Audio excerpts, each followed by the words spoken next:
कल बांग्लादेश के chief adviser Mohammad Younis साहब की मुलाकात हुई चाइना के प्रेसिडेंट शी जिनपिंग के साथ, और उस मुलाकात के अंदर इकोनॉमी और ट्रेड के अलावा ये भी बात की गई चाइना की तरफ से कि बांग्लादेश की जो टेरिटोरियल इंटीग्रिटी है उसको चाइना प्रोटेक्ट करेगा। नाउ यहाँ से इंडिया से इस चीज़ पर शदीद रिएक्शन दिखाया गया। एक तो हमने देखा कि फ्राइडे वाले दिन कल इंडिया का जो फॉरेन मिनिस्टर है एस जयशंकर, इसने इंडिया की पार्लियामेंट में खड़े होकर बांग्लादेश के ख़िलाफ़ बातें की और बांग्लादेश का जो इंटरनल मुद्दा है यानी उनकी जो माइनॉरिटीज़ हैं, माइनॉरिटीज़ के हवाले से खुल्लम खुल्ला इंटरफेयर करते हुए उन्होंने कहा कि बांग्लादेशी जो माइनॉरिटीज़ हैं ये इंडिया का मसला है। अब ये ओपनली उन्होंने असल में चैलेंज कर दिया है बांग्लादेश को कि आपके जो अंदरूनी मामलात हैं वो आपके नहीं है, वो हमारे हैं, और इन्होंने बांग्लादेश को as a Indian state treat किया है एक तरह से। लेकिन इसके अलावा ये तो इवेंट हो गया, इस पर कल हमने बात भी की थी। इसके अलावा एक और भी बड़ी इंपॉर्टेंट डेवलपमेंट हुई है और वो ज़्यादा सीरियस नोयत की है, और वो डेवलपमेंट ये हुई है कि इंडिया का जो आर्मी चीफ है उसने बांग्लादेश के अंदर जो इंडियन एम्बेसडर है प्रणय वर्मा, इसको बुला लिया। ये भी एक सिग्नलिंग थी। उधर शी जिनपिंग के साथ मुलाकात हो रही थी मोहम्मद यूनिस की, और शी जिनपिंग बांग्लादेश को ये अश्योर करवाता हुआ नजर आया कि आपकी जो टेरिटोरियल इंटीग्रिटी है उसको हम प्रोटेक्ट करेंगे, आपकी जो सॉवरेनिटी है उसको हम कंप्रोमाइज नहीं होने देंगे। At the same time India का जो आर्मी चीफ है वो बांग्लादेश के अंदर इंडियन एम्बेसडर को बुला के तो उससे मुलाकात कर रहा था। ये बड़ा अनयूजुअल होता है। आर्मी चीफ नॉर्मली ऐसे मिलते नहीं है, दूसरे मुल्कों के जो एम्बेसडर्स होते हैं उनको बुला के अपनी ऑफिस में ऐसे नहीं मिलते। ये असल में इंडिया ने मैसेज दिया है बांग्लादेश को, मिलिट्री मैसेज दिया है। अच्छा, इस मुलाकात के अंदर क्या क्या बातें की गई हैं, क्या क्या धमकियां तड़ियां लगाई गई हैं, इसके लिए हम इंडियन न्यूज आउटलेट ANI को देखते हैं। ANI ने रिपोर्ट किया है, Indian army chief high commissioner to Bangladesh discuss geo strategic issues. खास तौर पर बांग्लादेश को फोकस करके तो इंडिया का जो आर्मी चीफ है वो जियो स्ट्रेटेजिक इशूज डिस्कस करता हुआ नजर आया। कहते हैं कि Indian high commissioner to Bangladesh Pranay Verma meet with Chief of Army Staff General Upendra Dwivedi on Friday to discuss a range of geostrategic issues. The discussions focused on strengthening bilateral defense cooperation, enhancing military collaboration and exploring joint initiative to bolster regional security. ये मुझे समझ में नहीं आया। अगर आपने ये सब कुछ चीज़ें बांग्लादेश के साथ करनी है तो उनके ऑफिशियल से बात करिए ना, इनको क्यों बुला रहे हैं आप? ये जो इनका एम्बेसडर है ये तो इंडिया का है ना। अगर बांग्लादेश के साथ आपने मिलिट्री टाइज बेहतर बनाने हैं तो बांग्लादेश के मिलिट्री ऑफिशियल्स के साथ मिलिए। इनके साथ मुलाकात का कोई तुक बनता है?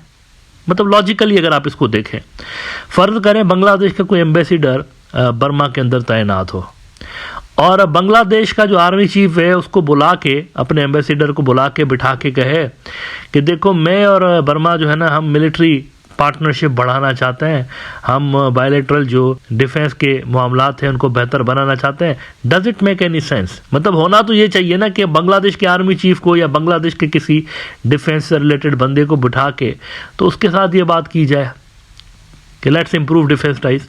लेकिन यहाँ पर प्रणय वर्मा को सामने बिठा के तो ये बातें कर रहा है।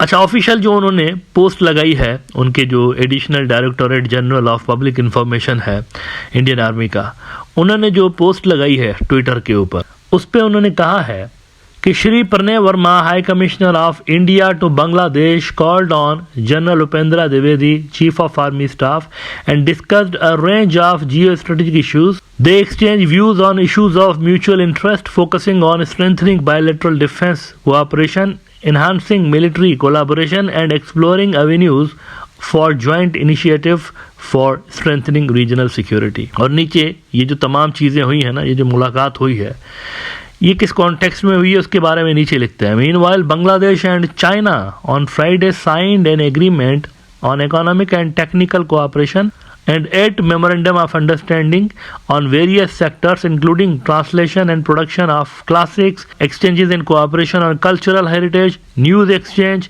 media, sports and health sectors, Bangladesh Chief Advisor Press Wing said in a statement. तो वहाँ मोहम्मद यूनिस की जब मुलाकात हो रही थी तो इंडियन आर्मी चीफ बांग्लादेश की जो हाई कमिश्नर है प्रणय वर्मा, उनको यहाँ पर बिठा के तो ये सिग्नल दे रहे थे कि मिलिट्री भी इन मामलात को देख रही है, सिर्फ सिविलियंस नहीं देख रहे। जयशंकर को भी एक्टिव कर दिया गया, वो भी वहाँ पार्लियामेंट में बैठकर तो अनाप शनाप बातें किए जा रहे थे, और यहाँ से इंडिया का जो मिलिट्री चीफ है उसको भी एक्टिव कर दिया गया। आखिर में थोड़ी सी बात इंडियन मीडिया की कर लेते हैं। इंडियन मीडिया अपना जहनी तवाज़ुन शायद खो बैठा है।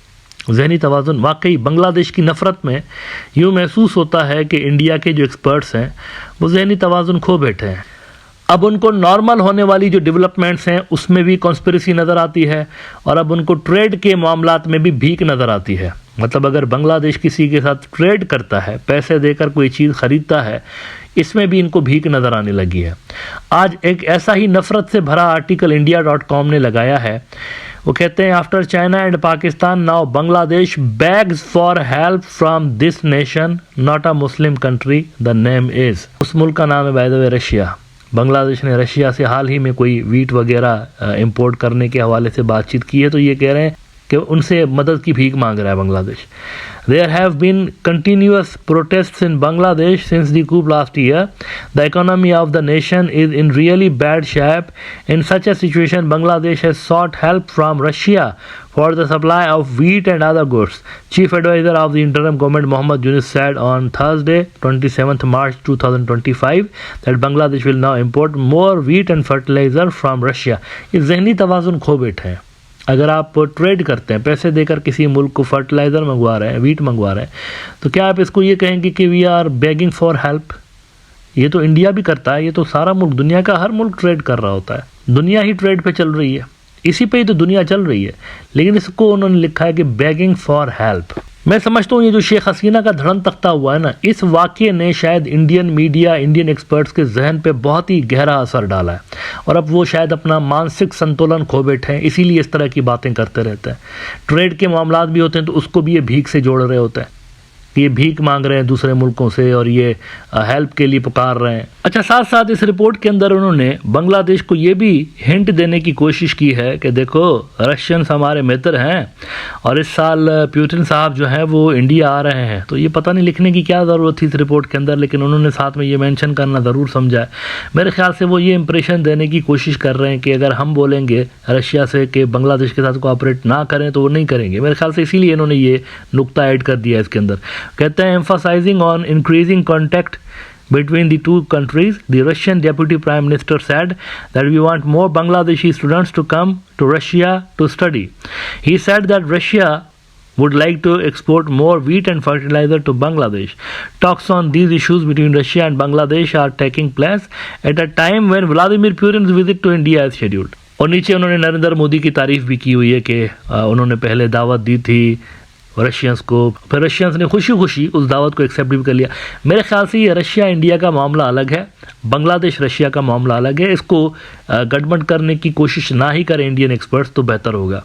रशियंस इनके कहने पे फॉरेन पॉलिसी नहीं बनाते इंडिया के कहने पे, और इंडिया को ये गलती करनी भी नहीं चाहिए। देखिए, अमेरिकन्स ने शट अप कॉल दे दी ना, जब उनकी बांग्लादेश पॉलिसी चेंज करने की इन्होंने कोशिश की।